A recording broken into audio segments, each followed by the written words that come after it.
ধর্ষকের কোনো ধর্ম নাই। সে হিন্দু, মুসলিম, নাকি বৌদ্ধ, খ্রিস্টান, না আলেম জালেম, এগুলো ধর্ম দেখার সময় নাই। আল্লাহ পাক বলেছেন তার রাসূলের মাধ্যমে ধর্ষণ হলেই প্রকাশ্যে মৃত্যুদণ্ড দিয়ে দিবে, যেই হোক, সে যেই হোক, সে যেই হোক না, ওর কোনো ধর্ম নাই। সে একজন আলেম দাড়িওয়ালা মানুষও যদি হয়, তাকেও এই কাজ করতে হবে। তো চোরের কোনো ধর্ম আছে? ডাকাতের কোনো ধর্ম আছে?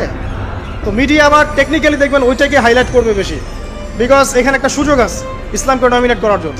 তবে এখানে একটা বিষয় ক্লিয়ার করতে হবে যে পাপ পাপী যেই করুক তাকেই শাস্তির আওতায় আনতে হবে। আল্লাহ পাক তৌফিক এনায়েত করুন বোঝার। এখন এমন একটা সময় চলছে, বাচ্চারাও এগুলো থেকে নিরাপদ না। 5 বছরের মেয়ে, 7 বছরের মেয়ে, কয়দিন আগে দেখলাম যে 2 বছরের মেয়ে, নাউজুবিল্লাহ, তার সাথেও নাকি এরকম ঘটনা ঘটেছে, এবং উত্তরবঙ্গেরই ঘটনা এগুলা। আর এগুলো শহরের চেয়ে এখন গ্রামে বেশি হচ্ছে। কারণ কি জানেন, গ্রামে তো আগে মানুষ এই উন্মুক্ত পোশাক আশাক দেখতো না খুব বেশি।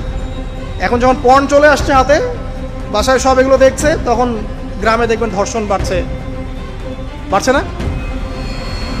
এটা নিয়ে আমি আলাদা লেকচার দিয়েছি যে কতগুলো ধর্ষণ হয়েছে এই পর্যন্ত। এই বছরই লাস্ট এই বছরই দেখবেন রিপোর্টেড 1337টা রেপের ঘটনা ঘটেছে এই বাংলাদেশে।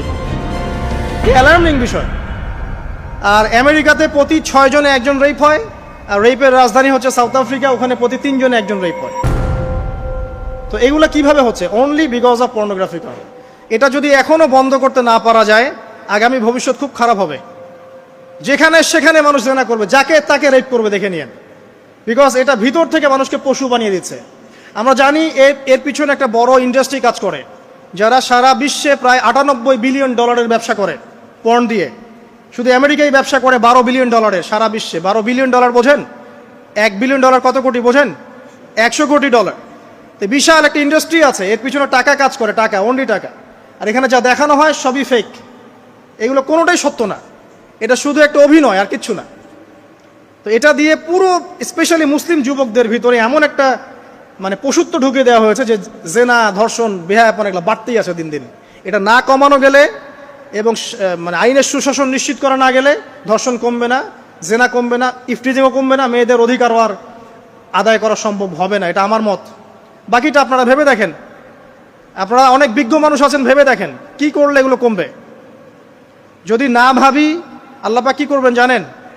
একটা হাদিস বলি খালি। জাইনাব বিনতে জাহাশ রাদিয়াল্লাহু আনহা তিনি বলছেন, ইয়া রাসূলুল্লাহ সাল্লাল্লাহু আলাইহি ওয়াসাল্লাম, আনুহলিকু ওয়া ফিনা সালিহুন, আমাদের মধ্যে সৎ লোক থাকা অবস্থাতেও কি আমরা ধ্বংস হয়ে যাব? আমাদের মধ্যে সৎ যে অনেক ব্যক্তি আছে, তারা থাকলেও কি আমরা ধ্বংস হয়ে যাব? নবীজি বলছেন, নাম, হ্যাঁ, তোমরা